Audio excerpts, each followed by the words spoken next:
Hello everybody and welcome back. It's sitting here, we're sitting on the farm, it's Wednesday, and normally, so-called normally anyway, on Wednesday we'd be looking at the aquaponic garden, but there really isn't much to report on there right now. And frankly, I'm far too mentally obsessed with the whole biogas digester thing. So I thought I'd show you a couple of pieces that I found around here and basically just kind of discuss, well, sources of inspiration, really. So yeah, let's step into the shop here, as it were, and kind of just discuss where I get a lot of my inspiration from. One of my favorite things about the internet, and about YouTube in particular, is it allows for the idea of, it allows for the exchange of ideas across miles and cultures and all of the things that tend to separate us in personal life from each other. None of these things are really boundaries and barriers on the internet or in the YouTube videos.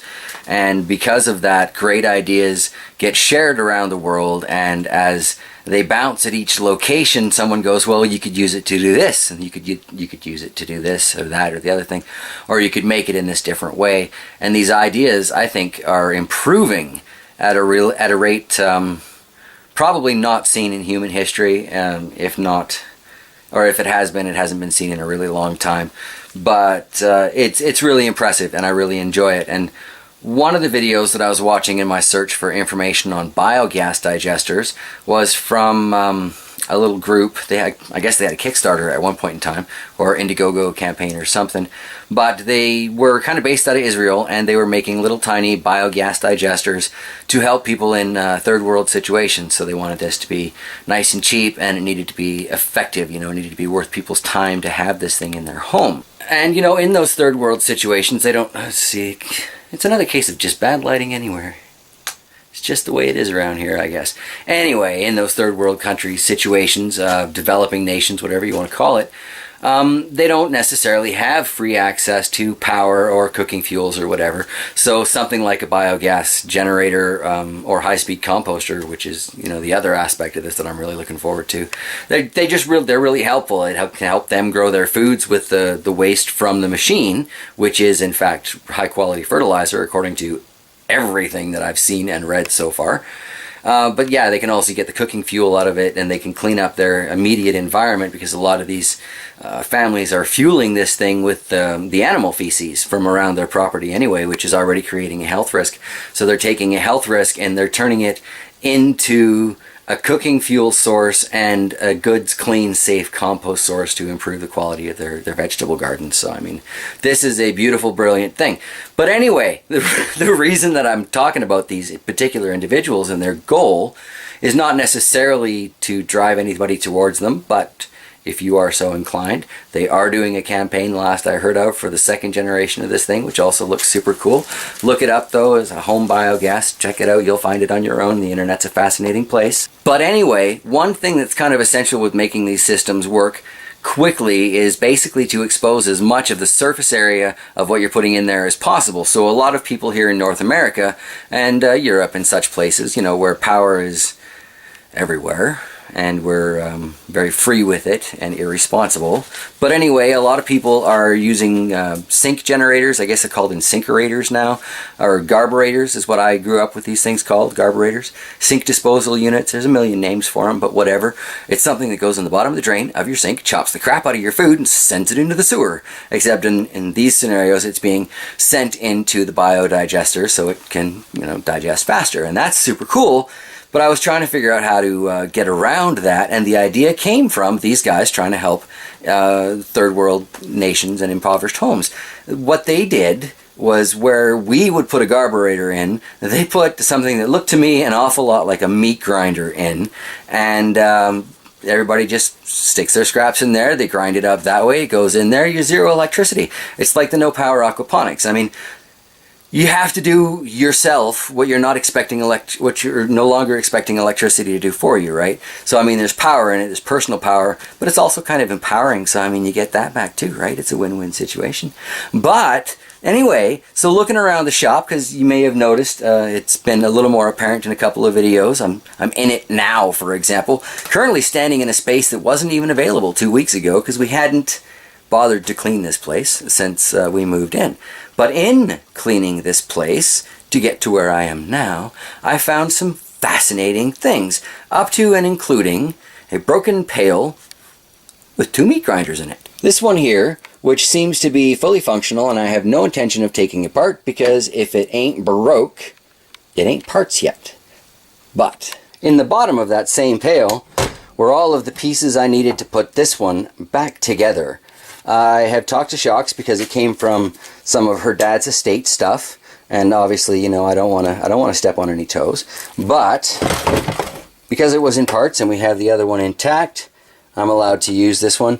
So what I'm going to do is this is going to get hooked up to be my incinerator in line for the biogas digesting. So that, I think, is pretty cool, because I don't mind putting the people power in where other people would put in the electricity, you know. And if this can make my life one step easier using parts and tools from family stuff that's just sitting around anyway, then great. So yeah, if it's sitting around, you might as well put it to good use, because whoever spent the money on that initially probably doesn't want it just sitting around, you know. And so my logic goes. And yeah, you know, anything that can save electricity is great. Well, I was talking in a previous video about how I'd like to set up that one trailer as kind of a portable power station. And I'd like to have something dry fit and ready to go, so once we get out there, we can take it off the trailer, put it back together, bam, we have started to produce our biogas right there. We can have a small generator running off of that, and bam, there's my electricity. So a few car batteries, you know, boat batteries would be better, but whatever. And there you go. Like, it's really, I don't think now that it's going to be anywhere near as difficult to get power to a chunk of land as I previously thought it did, because out here it's damn near $1,000 a pole to get hydro run out to your property. And if you're talking about being in a remote location to begin with and buying a small chunk of farmland, odds are you are probably at least half a mile away from your power. And you know, that's going to be at least 8 poles, probably 10, 15. So you're looking at an awful lot of thousands of dollars right there. Take a tenth of that and, you know, get a generator, get some totes, get some batteries. I think I can have a pretty decent power station on that trailer for $1,500. So it's going to be really interesting. And yeah, okay, it's not necessarily garden related, but it is kind of garden related, because I haven't been able to compost for beans out here. And this is going to be my way to do that. I'm now going to have the solid waste that comes out of this is an incredible compost like product, and the liquid waste that come out of that, you know, I've heard basically you want to dilute it like 1 part liquid waste to 10 parts of your rainwater or whatever, but you, sprayed on the plants, it's supposed to be really helpful with pests. Can't imagine why I'd be interested in that. And yeah, watered into the basins, it's supposed to be incredibly nutrient rich, and you're supposed to see explosive growth, sometimes even 50% improved growth. And with my short season, sounds like a no-brainer to me, right? So yeah, I'm very interested. I see a lot of potentials. I do see the potential to try using some of this diluted waste product in my aquaponics system, because it is an all-natural digestion process that's going on. So my hope is that it will be fish safe, and therefore provide some of the micronutrients that are missing from, you know, the fish food and the fish waste itself. So yeah, it does actually relate to gardening, I swear. I swear. I'm obsessed, I'm compulsive. At the end of the day, it all comes back to gardening. This is JT Bear after all, so yeah, it is what it is. While we're in the shop, since this is one of the places that I'm thinking about putting them, I am much, much closer to having rabbits. So that's going to be interesting. Hopefully we'll have them taken care of before fall. So I'm going to want to try and put away a stores of long grasses and stuff to feed them, because I'm cheap and I don't want to have to pay for straw.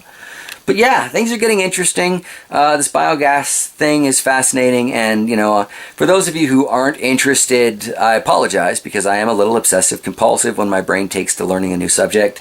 You should have seen me when I dove into aquaponics. It was maddening to everyone around me. But, you know, that's where this little channel came from. So I guess that's certainly to be enjoyed. And potentially the biogas solves the biggest thing stopping me from having an aquaponic greenhouse out here, because I can use that methane to run through a heating coil to heat the water on demand to keep my fish at a happy temperature. Happy fish, happy garden. So yes, on that note, I'm going to wrap it up for today. I have no idea how long this has been, but I'll see you tomorrow. Take care, everybody.